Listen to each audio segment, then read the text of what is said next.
In this session, we'll build onto our trip by adding itinerary items and sending the itinerary. First, we'll add a flight. This is the departure flight. Type in the 2 or 3 letter airline identifier and the flight number. And we'll look up the live flight information. Next, we'll add a hotel. This will just be a one-night stay before they depart on a cruise the next day. We'll add their check-in and check-out times, and you can put in a confirmation number if you'd like them to have one. We'll just find a convenient location near Port Canaveral. Next, we'll add the cruise that starts the next day. This is a 4-night cruise on the Disney Dream.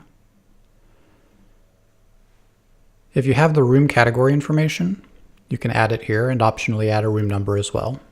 You can also add multiple room categories at this point.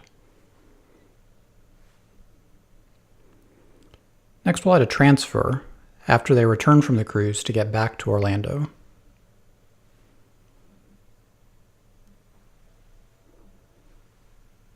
This is just free-form text.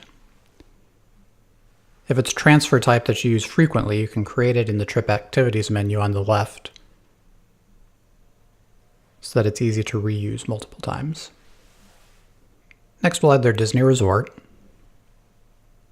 starting the day they return from the cruise, and adjust the check-in and check-out times.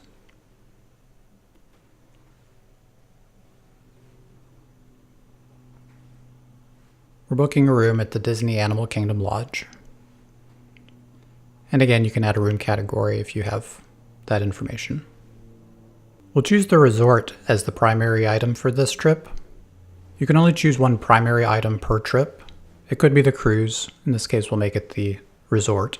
Now, if there's any details that you'd like to adjust for the properties or the cruise, you can access that property, change information where you'd like to, and save that. And that will be updated on your proposals going forward.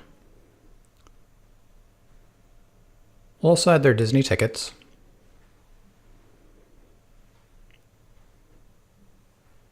Again, if this is an activity type that you use frequently, you can create it in the Trip Activities menu, and Tess will look up that information for you. If it's something that you just use occasionally, you can type it in here.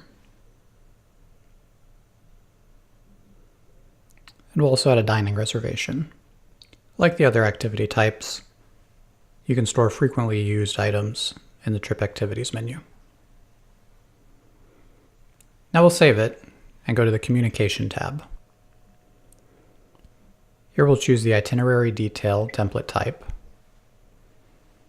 You can see that it's customized by default with your logo and your agent information. You have an at-a-glance itinerary section at the top, then details for their trip underneath.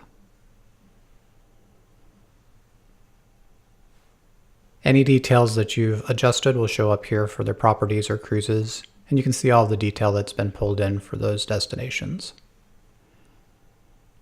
If anything isn't in the right order in your itinerary, just adjust the days or times to have them show up in the right place.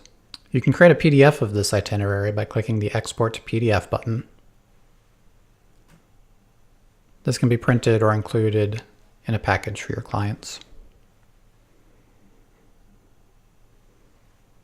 To see what the email looks like, click the Email Test Itinerary button.